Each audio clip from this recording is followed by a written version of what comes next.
उत्तराखंड के ऊंचे पहाड़ों के बीच एक गांव है, नवलपुर, जो अब भी मानता है कि कुछ घर बस घर नहीं होते, उनकी दीवारें सांस लेती हैं, उनकी खिड़कियां झांकती हैं और उनके अंदर कुछ ऐसा होता है जो इंसानों से ऊपर है। नवलपुर से 4 किलोमीटर ऊपर बर्फीले मोड़ पर एक पुराना लकड़ी का हवेली नुमा मकान है, जिसे गांव वाले मुक्ता भवन कहते हैं। कहा जाता है वहां हर रात एक माँ अपने बेटे को बुलाती है जो कभी पैदा नहीं हुआ। आरव अब बड़ा हो चुका था, 27 साल का डॉक्यूमेंट्री फिल्म मेकर। उसे अपने बचपन की बातें याद नहीं थी, बस कुछ धुंधले सपने थे जिनमें एक औरत लाल साड़ी में उसका नाम पुकारती थी। उसने ठान लिया वो उस जगह वापस जाएगा जहां उसका जन्म हुआ था और सब कुछ रिकॉर्ड करेगा और जानेगा कि उसकी माँ उस घर से इतनी डरी क्यों रहती थी। उसके साथ थे नीला, उसकी गर्लफ्रेंड, और camera operator Adil, sound engineer जो भूत प्रेत में नहीं मानता था, और माहिरा, एक रिसर्चर जिसने मुक्ता भवन पर कहानी लिखी थी। चारों लोग नवलपुर पहुंचे। वहां का मौसम बहुत अजीब था और पहाड़ों में कोहरा पहले से घना था। गांव में उनका स्वागत किया राम बाबू डाकिया ने, एक 80 साल का बूढ़ा जो अब भी हर हफ्ते मुक्ता भवन के बाहर खत डालता है। राम बाबू ने कहा, वो घर अब भी खत पड़ता है बाबू, जो खत उसके बेटे के नाम आए थे। वहीं पास में था एक छोटा मंदिर जहां बैठा था पुजारी केदारनाथ, जो बहरे थे लेकिन आत्माओं की आहट सुनते थे। उन्होंने इशारों से कुछ बताया। घर में अब भी काला संस्कार अधूरा है। एक आत्मा घर के निचले हिस्से में कैद है और हर साल एक नया शरीर मांगती है, पर अब आरव ही वो है जिसके लिए मुक्ता अब तक इंतजार कर रही है। मुक्ता भवन में कदम रखते ही वहां का माहौल बदल गया। हर तरफ अंधेरा ही अंधेरा। किसी औरत की अजीब सी डरावनी आवाज, घर के हर कोने से फुसफुसाहट और रोने की आवाज आ रही थी। कमरे बंद थे लेकिन अंदर से भयानक आवाजें आ रही थी जिसे सुन के सब डरे हुए थे। आरव ने पहली बार घर का एक कोना देखा जहां खून से लिखा था, माँ मैं वापस आ गया। नीला ने आरव से पूछा, ये किसने लिखा? आरव बोला, मैंने, बचपन में शायद, पर उसका चेहरा डर से सफेद पड़ चुका था। उसे समझ नहीं आ रहा था कि आखिर ये सब चल क्या रहा है। बचपन की लिखी हुई चीजें आज तक कैसे है। तभी अचानक आदिल का टेप रिकॉर्डर चालू हो गया अपने आप। उसमें एक औरत की हंसी रिकॉर्ड हुई थी और वो हंसी धीरे धीरे सबके कानों में गूंजने लगी। रात के ठीक 2:13 पे जब सभी गहरी नींद में सो रहे थे, नीला अपने आप उठ खड़ी हुई और चलने लगी। लग रहा था मानो जैसे किसी ने उसको अपने वश में कर रखा हो। उसकी आंखें खुली तो थीं लेकिन वो देख नहीं रही थी। वो अपने कमरे से निकल के चुपचाप सीढ़ियों की तरफ बढ़ी और धीरे धीरे सीढ़ियां उतरने लगी। घर पुराना था, सीढ़ियां लकड़ियों के होने के कारण खोखली हो चुकी थी, जिसके कारण उसमें से अजीब सी आवाज आ रही थी जो कि बेहद डरावनी लग रही थी। नीला के कदम सीढ़ियों पे एकदम सटीक थे, जैसे कोई उसे आदेश दे रहा हो। नीला ने सोने से पहले कैमरा चालू कर दिया था ताकि वो उस घर की सारी अजीबोगरीब चीज़ों को अपने कैमरे में रिकॉर्ड कर सके। वो कैमरा अब भी चालू था। कैमरे में सिर्फ एक ही चीज़ रिकॉर्ड हो रही थी, एक परछाई जो उसके साथ चल रही थी, हवा में झूलती हुई सी। नीला ने हॉल की दीवार पे लटकी हुई पुरानी धूल से सनी तस्वीर को छुआ और थरथराती आवाज़ में बोली, माँ मैं वापस आ गई, आप मुझे पहचानती हो ना? फिर वो बेहोश होकर ज़मीन पर गिर पड़ी, जैसे कोई रूह उसके शरीर से निकल गई हो। अगले दिन आरव ने हॉल के उस दीवार को जहां वो तस्वीर लटकी हुई थी देखा। उस दीवार पे नीला के हाथों के निशान साफ साफ दिखाई दे रहे थे। वहां एक छुपा हुआ हिस्सा था जिसके बारे में कोई नहीं जानता था। लकड़ी की खिसकती हुई दीवार जिसे हटाने पर नीचे जाने वाली सीढ़ियां खुली। सीढ़ियों के नीचे एक छोटा सा कमरा था, बहुत पुराना, सीलन की बदबू से भरा हुआ। अंधेरे ने उस कमरे को जकड़ रखा था, जिसे चारों ओर काली परछाई। कमरे में जाते ही आरव को ठंड महसूस हुई और नीचे जाकर उसने जो देखा, उसे देखते ही वो डर के नज़दीक चला गया।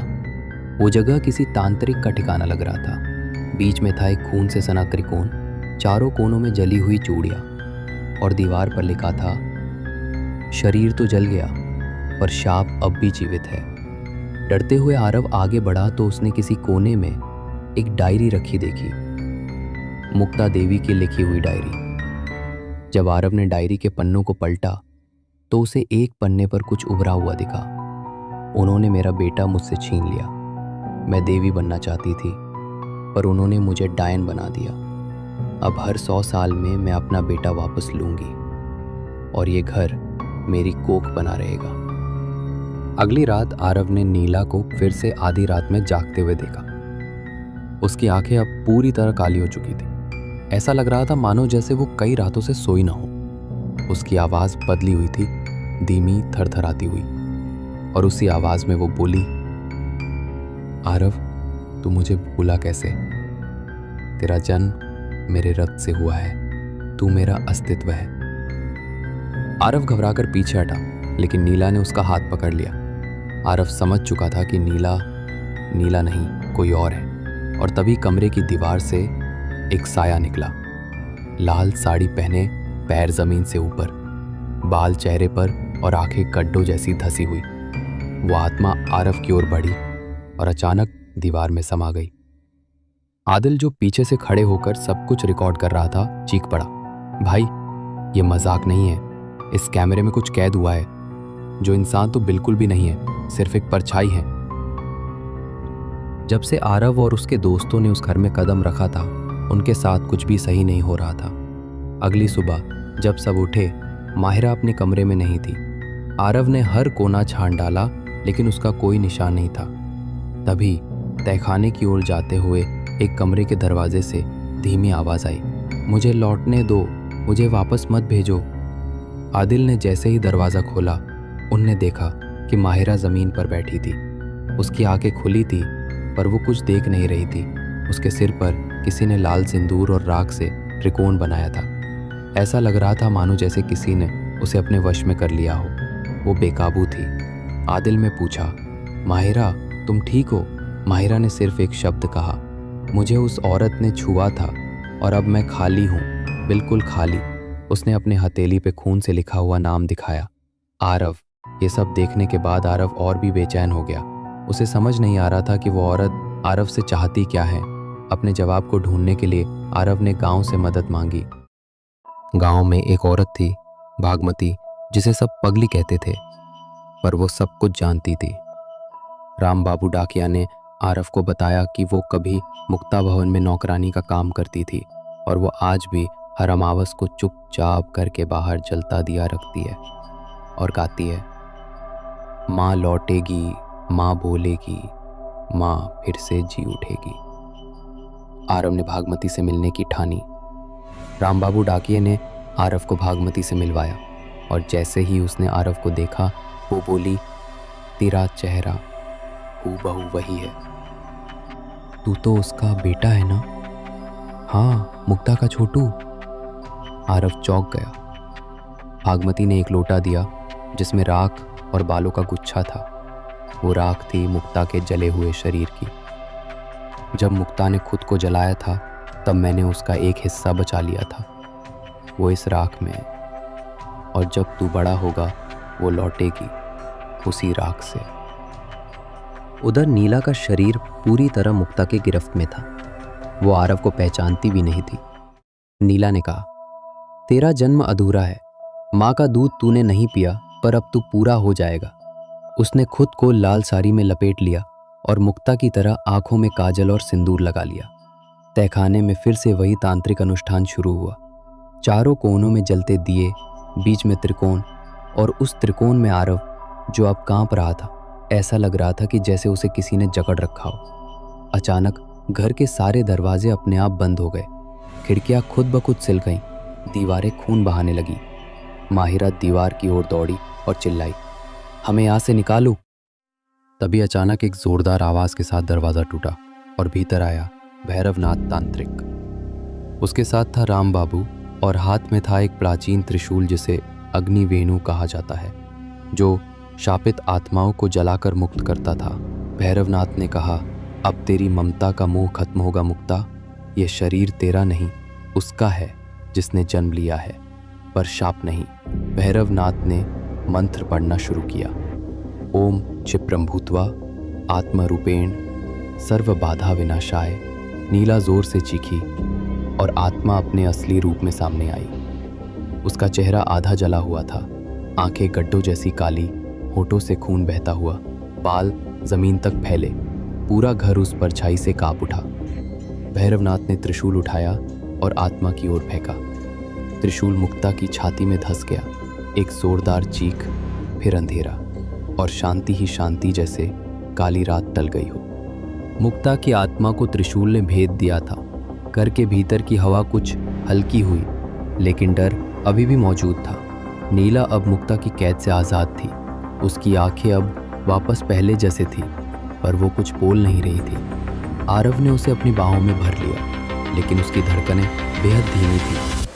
कमरे में धुआं था, राख थी, और बीच में वो त्रिकोण जल रहा था। भैरवनाथ थक चुका था, लेकिन उसने कहा, अब भी एक हिस्सा बचा है, आत्मा का आखिरी अंश इस घर में ही किसी दीवार में बंद है। जब तक वो नष्ट नहीं होगा, घर जागता रहेगा। भैरवनाथ ने दीवार के पास जाकर अपने त्रिशूल से एक पत्थर खींचा। वहां एक पतली सी सुरंग थी जो जमीन के नीचे ले जाती थी। सबने मिलकर नीला को होश में लाने की कोशिश की और सुरंग में उतरने लगे। अंदर का मंजर दिल दहला देने वाला था। वो एक पुराना गर्भ था, एक तांत्रिक देवी का मंदिर जिसमें मिट्टी से बना हुआ गर्भ था। गर्भ के अंदर बंद था एक मरा हुआ औरत के भ्रूण का कंकाल, और उस पर मुक्ता के खून से लिखा था, मेरा बेटा मुझसे छीना गया, अब ये घर ही मेरी कोख है। माहिरा ने फुसफुसा कर कहा, ये वही बेटा है जिसके लिए मुक्ता ने इतना सब कुछ किया। आरव को सब कुछ समझ आने लगा था। उसने कहा, मैं हूं उसका बेटा, उसी का पुनर्जन्म। भैरवनाथ ने सिर हिलाया, हाँ, लेकिन तुझे अब मुक्त करना है, वरना तेरा हर जन्म इसी घर में उलझा रहेगा और मुक्ता की कैद में रहेगा। आरव ने उस कंकाल को उठाया, अपनी हथेली काटी और उसका खून उस पर डाला। फिर धीमे से कहा, माँ, अब जाने दो। अगर सच में मेरा जन्म तुमसे जुड़ा था तो मैं तुम्हें क्षमा करता हूँ और तुझे मुक्त भी करता हूँ। एक जोरदार रोशनी सी उठी और कमरे के सारे दिए एक साथ बुझ गए। त्रिकोण चल उठा और दीवार से फिर एक बार परछाई निकली, लेकिन इस बार उसमें पीड़ा नहीं थी, सिर्फ शांति थी। मुक्ता की आत्मा ने आरव को देखा और पहली बार मुस्कुराई। फिर वो धीमे धीमे राख बनकर हवा में विलीन हो गई। 3 दिन बाद नीला पूरी तरह ठीक थी। माहिरा ने मुक्ता भवन की आखिरी तस्वीर खींची, जहां अब कोई परछाई नहीं थी। आरव ने मुक्ता देवी की राख और त्रिशूल को गांव के पुराने जलकुंड में प्रवाहित किया। आरव ने कहा, अब कोई जन्म, कोई शाप, कोई बलिदान नहीं, बस शांति। रामबाबू ने कहा, अब ये घर सिर्फ एक खंडर है, लेकिन इसकी कहानी सदा के लिए जिंदा रहेगी।